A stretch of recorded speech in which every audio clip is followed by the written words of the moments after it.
Christopher Nolan's Dark Knight trilogy aimed to reimagine the Caped Crusader in the most realistic way possible, including his take on Batman's arch nemesis, the Joker. Sight gags and over-the-top practical jokes took a back seat to more realistic depictions of a domestic terrorist hell-bent on watching the world burn. So we had to ask, what would actually happen if the Dark Knight's Joker had to stand trial in a court of law for his crimes?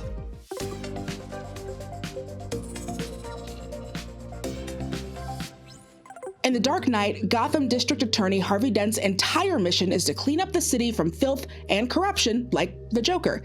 But even the Joker has a right to an attorney, so we needed to talk to a defense attorney about what it would be like to represent the ultimate agent of chaos. My name is Doug Ridley. I'm a criminal defense attorney. I run my own law firm, and I started out my career as a prosecutor in the district attorney's office. The Dark Knight Joker is, in my estimation, the most disturbing Joker out of all of the ones that we've seen.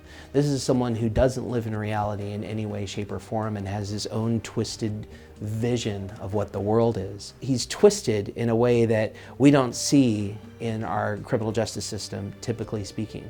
Joker's crimes are numerous throughout the film, but arguably his most heinous act of violence comes when he threatens to blow up a major Gotham hospital if Wayne Enterprises employee Coleman Reese isn't murdered within the hour.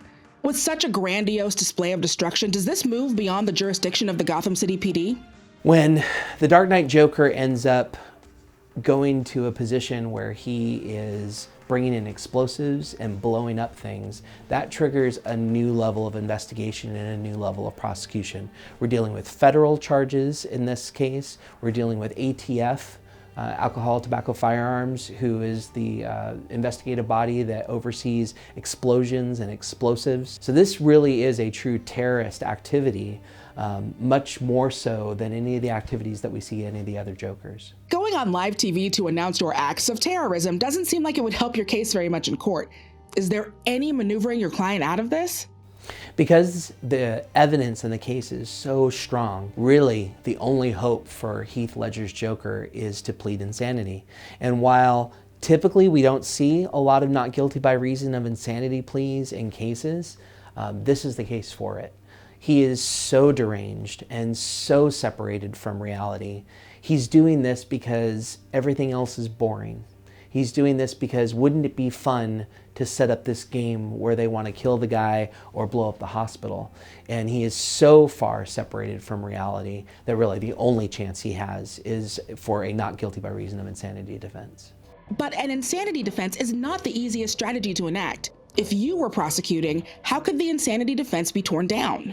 In a case where I was prosecuting and trying to beat a claim like Heath Ledger's Joker is insane, what I would want to do is show that he did understand the consequences of his actions. He knew absolutely that what he was doing was horrible and awful and evil, and that's why he was as calculated as he was. So the level of calculation, the level of evil that he had potentially shows that he's doing it intentionally. So I would argue as the prosecutor that that's the reason why the insanity defense could be beaten.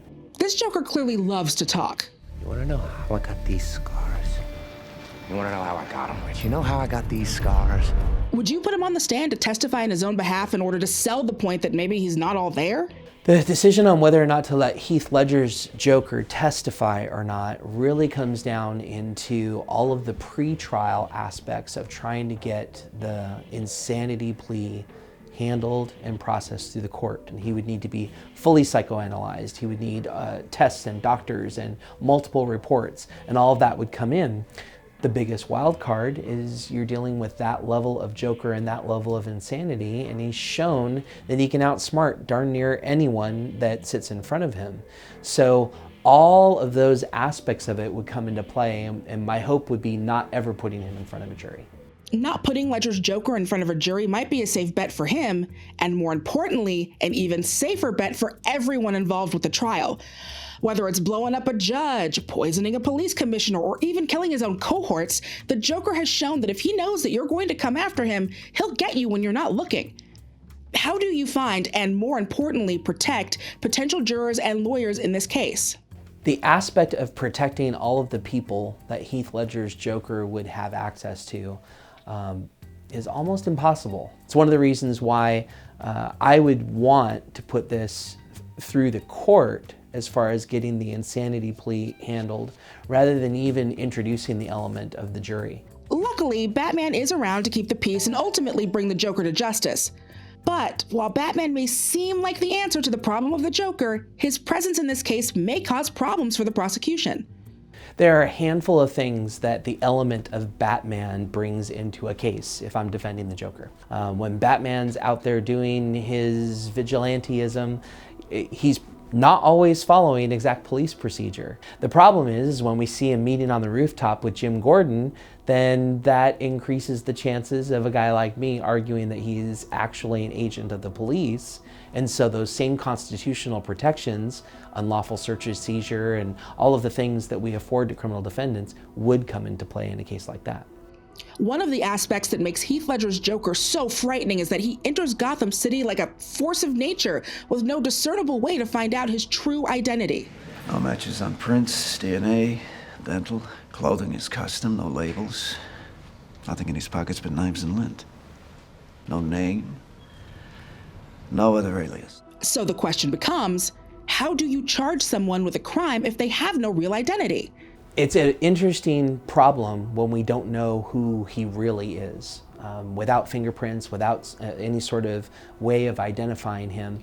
What I would typically see in a case like that, if I were prosecuting it or working with the investigation, is what we would see is they would go a little deeper than they did in The Dark Knight, and they would do some DNA sampling, they would test his blood, and that would potentially bring up some hits. Assuming at that point that for some reason he's just completely off the charts, they would create a new fictional John Doe with his fingerprints, whatever he had left, with his DNA blood type, and that would be the start of his permanent record in our system. It wouldn't stop him from being prosecuted, but it would make it really interesting from a law enforcement perspective. So in the case of Gotham City versus John Doe, assuming Gotham City allowed it, would the Joker ultimately be looking at the death penalty? There's no way that Heath Ledger's Joker, after blowing up the hospital and killing people the way that he did, he absolutely would be the person who would get the death penalty. As his defense attorney, though, I'm going to argue that he's insane, that he's absolutely at a break from reality, and so therefore, rather than killing a person in retribution, we should be dealing with the fact that he's insane and getting him the treatment that he can. On the other hand, Joker's a special kind of evil who, especially in this case and especially in The Dark Knight.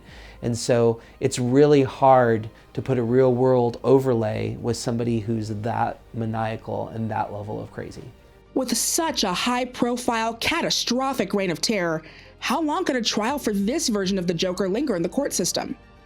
I would want this to be a quick open and shut case. The shorter amount of time that it could go on, the fewer problems, the fewer opportunities for other people being hurt, it would just be better for everyone, including my client. But the reality is, just finding a prosecutor, I think, is going to be challenging on a case like this. Just finding a judge is going to be challenging on a case like this, because Heath Ledger's Joker is so scary and has such a reputation of taking out anyone that's involved. This is something that's going to take years and years and years to get developed and actually get in front of a court. So for crimes of this magnitude, committed by a man this dangerous to the public, the possibilities range from insanity to the death penalty, if fear of the man himself doesn't grind the system to a halt before a trial can even begin, which is exactly the sort of chaos the Joker would love to see. Why so serious? Why so serious, indeed.